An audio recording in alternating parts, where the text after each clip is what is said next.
Hi, this is Pasta. This video will be the last 2 weeks of progress on my account. The first week was free to play, and then after that, pay to play came out a little over a week ago. In my last video, I mentioned that you can train mining efficiently in free to play, which I think is still true, meaning that in pay to play there isn't a faster mining method than this. So I decided to train mining up to the Hero's Quest requirement in case I decide to do that quest in the future. There's 31, and then I got an admin pickaxe, which is the pickaxe I used for the rest of the mining. This is the mining method that I used to train. This is 4.75 ticks per iron ore on average once you reach 100% success rate, which was around level 60. So my rate was a bit lower because I didn't always have 100% success. You use a short bow and rapid speed with no ammo equipped to start the 4-tick cycle while you're moving. And this is as fast as this spot could possibly be because you mine the rocks on the tick that they respawn once you have 100% success. Perfect tick, this would be around 44k XP an hour at 60 plus. And here's level 47 mining. I'll get the last 2 levels from Quest XP to level 49, and then I can use a Dwarven Stout to boost to 50 for Hero's Quest. Here's 68 fishing. So that's the requirement to enter the fishing guild. So that's where I'll stop fishing in free to play. I also got from 40 to 52 cooking. That was all just from cooking lobsters that I caught when people lit fires here. So I'm almost done with the Hero's Quest requirement already.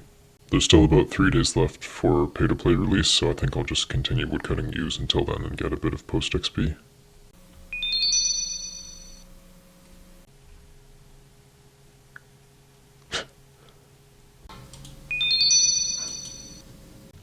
There's 44 runecraft off of mostly lamps.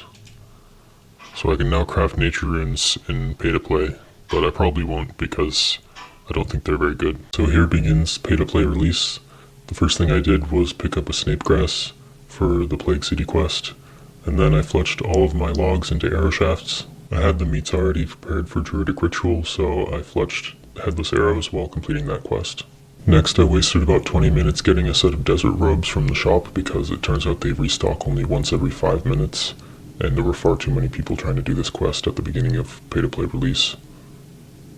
I probably should have waited, but I just wanted to get the quest done. I made a few mistakes in this quest which caused me to be teleported away, and I got unlucky with bronze bars, so I had to make some of my own. Could have been more prepared, but I got it done, and this got me 26 agility, which will be helpful for more questing.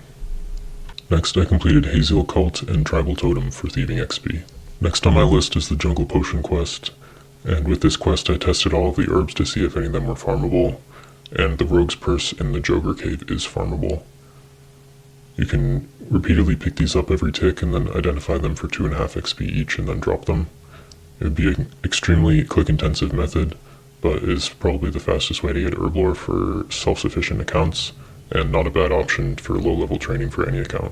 Depending on your click speed and AHK usage, you can probably get between 5 and 10k XP an hour doing this. I did this method to get around 100 XP in herblore so that Jungle Potion would get me to level 10, and then I would have the requirement for the dig site quest without having to use lamps or make any potions.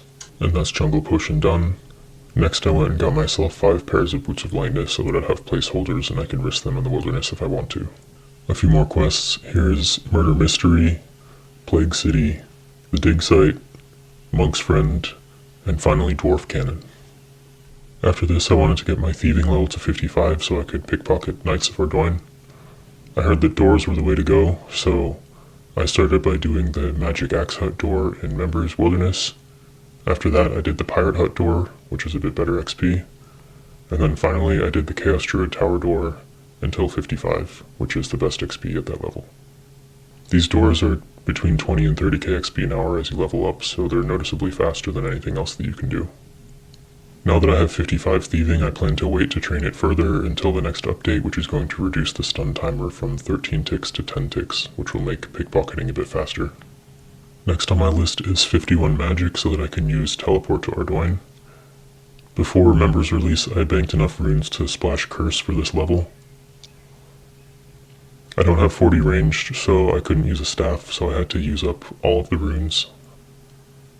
I couldn't use an earth staff, but that's not a huge deal. I think I bought the 9,000 earth runes that I needed for maybe 6 or 7 GP each.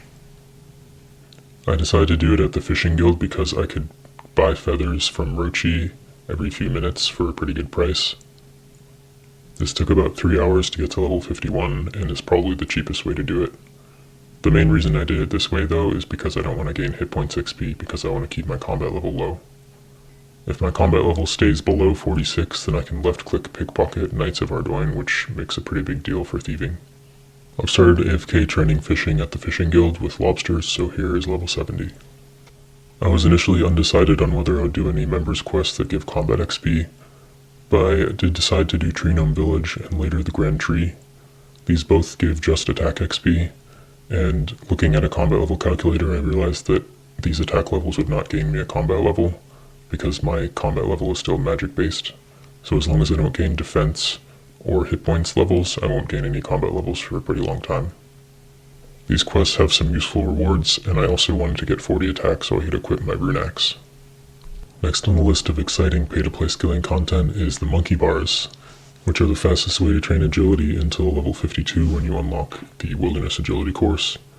These are around 12 or 13k XP an hour, which is a little bit better than the barbarian course, and it's a lot easier because you just click in one place every like 8 ticks or something like that. So I had to spend about 10 hours doing this to get to level 52, but the XP from quests definitely helped. I could have left my agility at 49 and waited until the agility potion update because that will come out before I plan to train agility anyways, which is when energy potions come out. But I realized that after I'd already gotten past 49 and decided to just get 52. It might be a little bit annoying to acquire an agility potion anyways, so this is fine. I probably will leave my agility at 52 until energy potions, as I said, because energy potions will make the wilderness course faster. At that point there will also be Brimhaven agility, which is a fun piece of content, so I might be training there depending on the rate.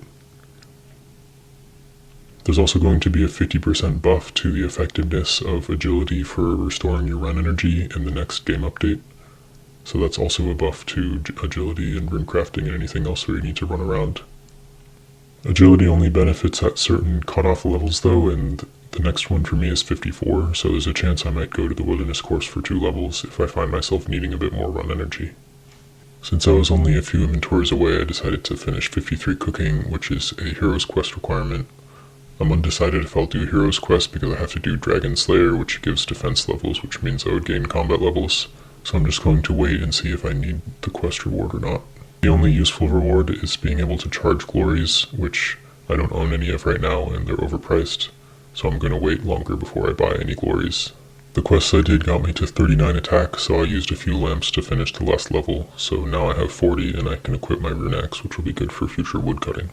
Since then I've gained a few more fishing levels, and the last few days I've mostly been woodcutting at Sears while I've been doing trades. I invested my GP from free-to-play into items that I expected to go up in value, and all of them went up between 2 and 5 times in value. So I've sold most of those off and reinvested my GP into some member skilling supplies. So the last few days I've mostly been buying dragon bones, dragon hides, and unidentified herbs and herblore supplies. So now most of my GP is reinvested, so I may end up going back to fishing pretty soon. I've completed most of the miscellaneous tasks that I had planned for early pay-to-play release. I have some quests that I could do, but I don't have a reason to do them yet, and future updates to agility will make them a bit faster. Most of the rest of the skills I'm either not interested in training or I'm waiting on future updates. So for now, my target is 99 fishing, and I'll probably continue woodcutting whenever I'm doing trades. After the next update, the stun timer will be reduced a bit, and I might go for 99 thieving. Thanks for watching, see you next time.